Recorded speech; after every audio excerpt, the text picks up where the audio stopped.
Today I'm going to share with you one of my favorite childhood delights.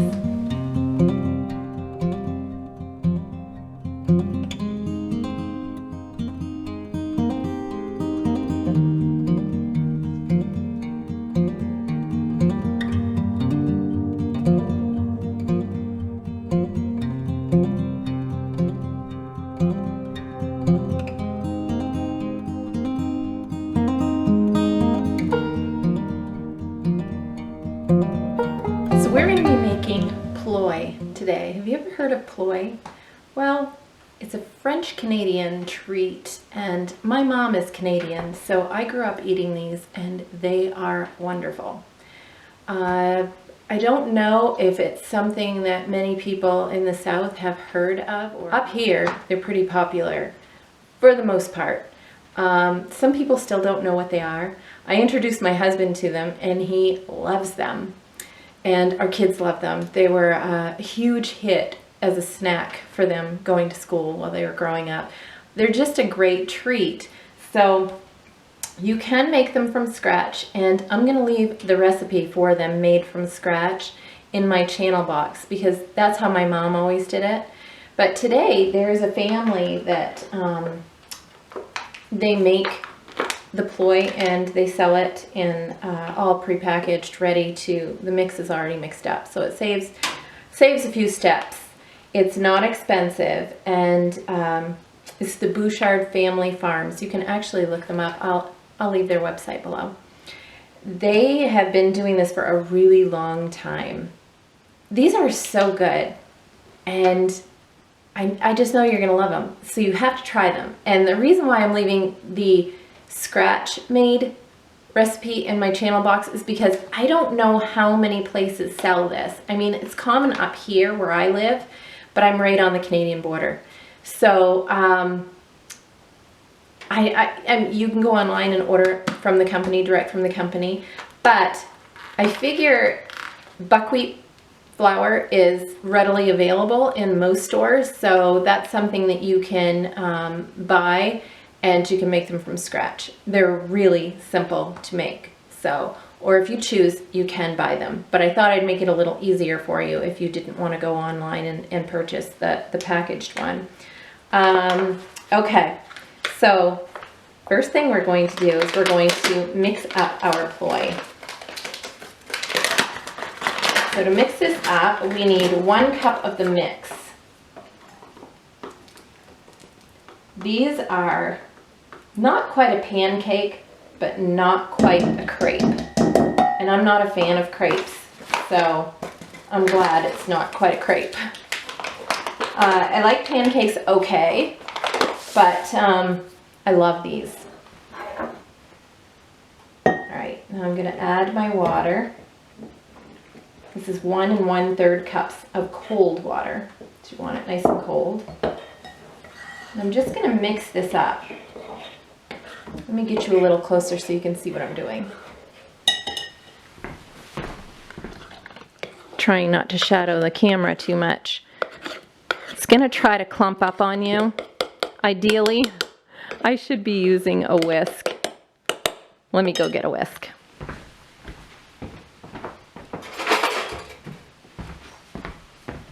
It does make things a little easier to use a whisk, but I just am never, I don't know, I don't like whisks. I think it's I don't like cleaning the whisk would be more the thing for me, but you just want to mix it all up really good because you don't want the clumps. It's really important not to have the clumps.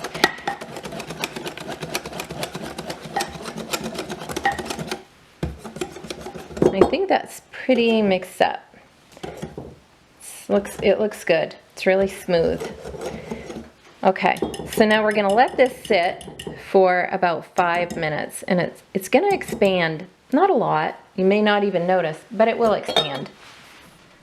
All right, I have my pan here. It's just a flat cast iron skillet. You want your pan hot. That is the key. You really want a hot pan. So this will not work if your pan is not hot enough, and you're going to notice right away if it's not hot enough because it's going to stick. And you don't want to grease this, you don't want any butter, nothing. You're literally going to put the dough, the mix, right in here, and you're gonna let it cook. So, all right, now I'm gonna take a little bit of mix. I'm sorry that, here, you know what? I'm gonna do this a little bit different so that you can see exactly what I'm doing. I feel like I'm in front of you, so I don't want to be in front of you, so I'm gonna change this up a little bit. I'm gonna take a little measuring cup. I'm gonna put that on there with that, and you want to get this flattened right out.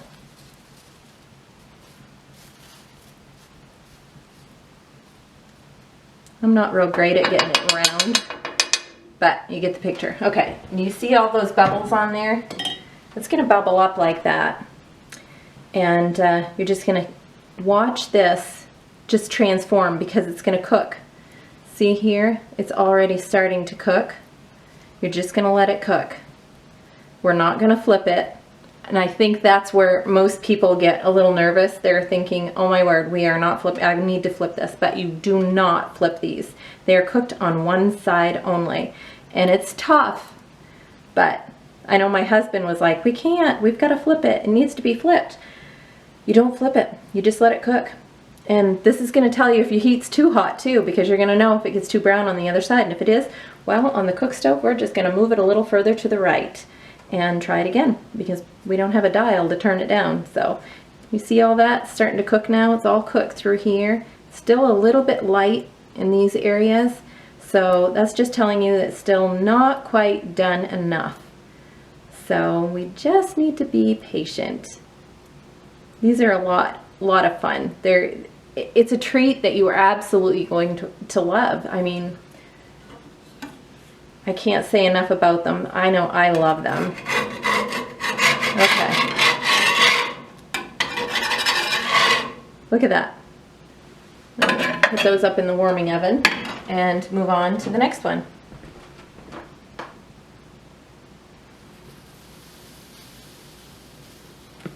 Okay, whoops, I dropped my measuring spoon in my mix.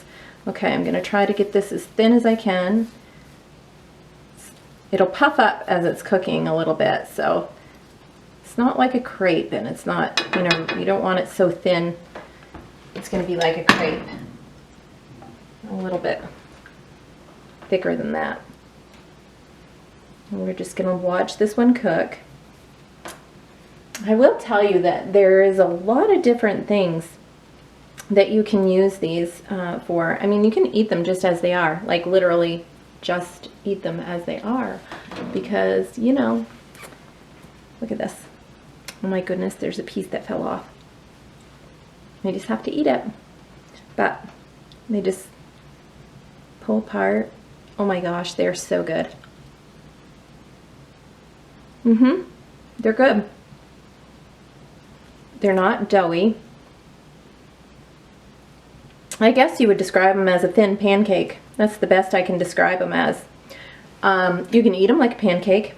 You can put them on a plate for breakfast, put a little bit of maple syrup on them.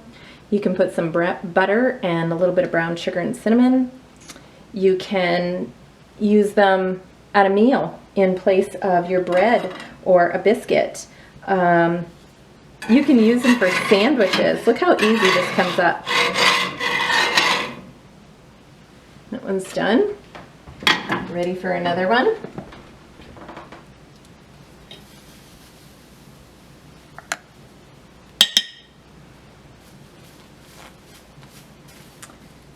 These make a great dessert too. You can put some fruit in them and just wrap that up, and oh my gosh, they're so good. I mean, they're versatile, really versatile. Sandwiches, wraps, anything you want. They're a very good treat, and they're great for the waistline too. These work best if they're cooked, they cook best on cast iron. They'll cook in a regular frying pan, but I find that the cast iron is the best to cook them in. It just, I don't know if it's just the even heat that you're getting or what it is, but that's what That's how we always do it. And you can cook them on your regular stove. I know not everybody has a wood cook stove. So they all cook fine. You just, you know, like I said, you want to make sure your heat is really high. You want your pan, I shouldn't say you want your heat really high. You want your pan really hot. That's what's important. I sent some of this to a friend in Texas along with the cast iron pan because I wanted to make sure she was cooking them on a cast iron pan because it truly is the best way to cook them. And like I said, I think it's because the heat is just so even on the cast iron. Look how good this looks. See how quick it cooks? I mean, they cook up in no time, and my husband is going to love these for dinner tonight, and I may send a few down to my father-in-law because he absolutely loves them as well. I don't know of anybody who has disliked them that has tried them, so. I have some friends that live in Connecticut, and they come up here and stay. They have a home up here as well. Mainly in the summer, and sporadically they come up through the year. But I don't know if they've tried these or not. But if they haven't, and I know she's watching, so she knows I'm talking about her. If you have not tried these, I am going to get you some of these, and you are going to try them because you're going to fall in love. They are so good. And I mean, they're so good. It's a pretty cold day out today. We've had freezing rain, sleet, snow, regular rain. We've had all of it in the last 24 hours, and it's going to continue for the next 24 hours. So right now it's just a fluffy, nice snow falling. But my husband stepped out a little while ago, and he almost fell off the steps because it's just snow-covered ice is all it is. It's just solid on those steps. So we're going to have to get that shoveled off and throw some salt down. That's winter in northern Maine. I'm not a fan. Not anymore. After living here my whole life, I've just gotten over it. But we do have this cook stove, and I'm telling you, the heat from this cook stove is wonderful. I was raised on wood heat.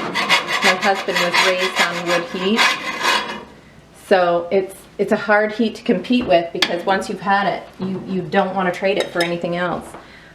Oil just doesn't cut it. Propane, heat pump, it just doesn't, it's not the same. It's a different kind of heat, and it just warms you right to the bone, and it's such a satisfying heat. And of course we have the cook stove, and that's nice. And I grew up with a cook stove, not quite like this one. My parents had a smaller one, but it had 2 burners on it, and that was really nice. And my mom, on special occasions, would cook a soup or a stew on there. So this is something that's, you know, really nice to have when your electricity goes out. I tease our kids and family and say, I know where they're all going to be. If anything happens long term, they're all going to be rushing to our house because we have this, and it's nice, I'm telling you.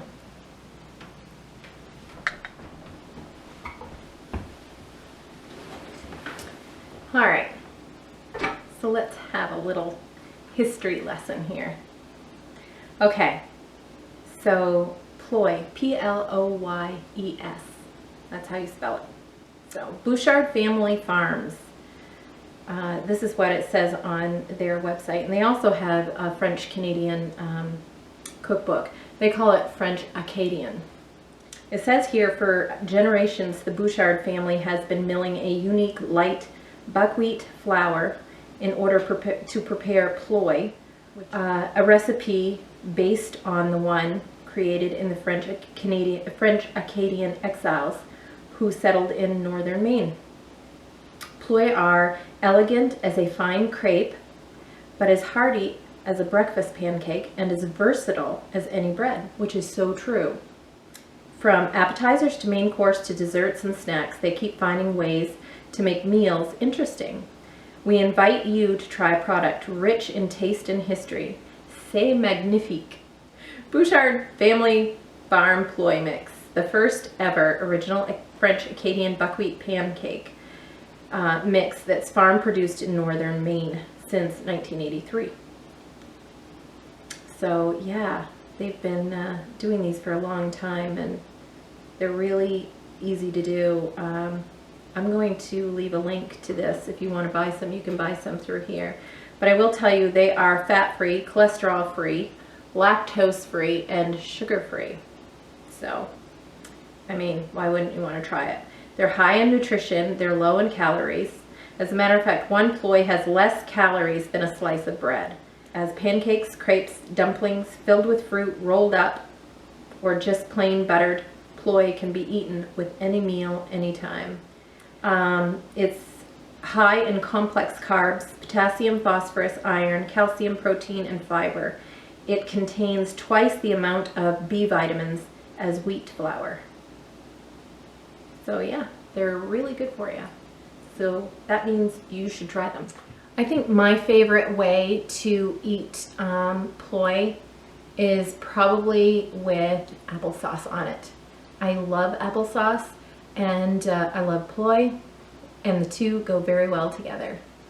Our kids loved them just with butter, nice and hot, and then you melt the butter on there and you sprinkle a little bit of cinnamon and sugar and you roll them up. That's how I used to do their school snack, actually. I'd do that, and I'd roll them up and I'd put them in little snack bags and send them to school. And I remember one time a teacher calling and saying, I don't know what that was that your son had for snack today, but that smelled amazing. So I had to give her the little tip on how to make ploy. I think they did that for their class, if I'm not mistaken.